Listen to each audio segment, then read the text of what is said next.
work I have done so far for the progress report 7 of Straddle project, peer-to-peer messaging project. So the main components of my project are the ST-util protocol and the ST message protocol. So far I have implemented the ST protocol messages around 90%. So if I show a demonstration, I have two Android devices right here. So I'm going to run the project on both devices.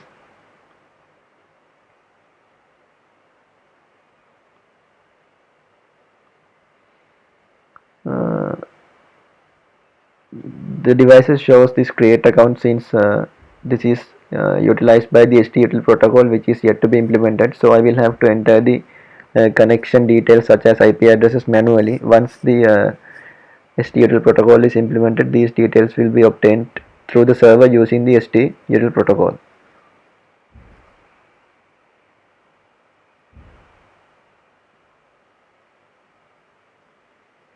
So I'm entering the device 1's IP address here, and in here I'm entering the device 2's IP address. So if I click on message, if I send a test message, you can see it's showing in device 2, and in here if I send another message, it is showing up on the other device. So it is working properly. If I go back and come to the same conversation, the messages are still here because it is saved to a local database. All messages are saved there. And when I'm in this phone, when I'm in the conversations menu, if I'm sending a message from device 1, it shows a toast. So this toast will be changed to notifications. So if I show the code, I am using a background service to implement the UDP server, which I'll be using to communicate between peers. So I have declared a server socket right here, and then a SQLite database instance which is loaded from here, which creates the databases on the local storage. So if we take a look at the architecture of the protocol, once the service is created, I am loading a new database instance which creates the databases if it is not created already, and then I am running a thread that opens a circuit on port 7070, and it is a never-ending loop that is waiting for packets.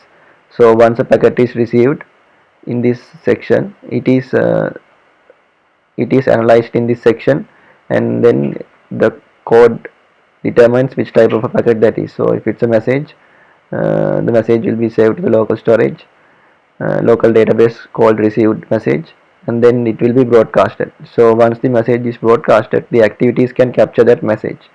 So if I take a look at the chat activity, in here we can see that I am registering this in here we can see that I am registering that broadcasting section on this activity. So once it receives a message and is broadcasted, the chat activity can push it to the display. So if I take a look at this section, which is invoked when a message is received, so it also analyzes the packet to make sure what type of packet it is. So if it is a message packet, it is added to the interface in this section. And when the send button is created, we are creating a packet right here using this delimiter of this symbol, and then we are getting the bytes, and also we are sending this to the peer IP address.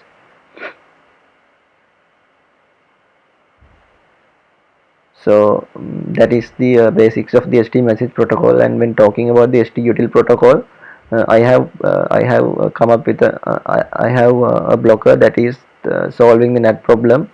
So there are two types of nets. One is cone nets, and the other one is symmetric nets. In symmetric nets, I have come up with a solution for hole punching, which is shown right here. But the problem is this methodology does not work with core nets, which means enterprise grade nets which are implemented in 4G and 3G networks. So this will only work in home routers, such as in Sri Lanka Telecom routers. So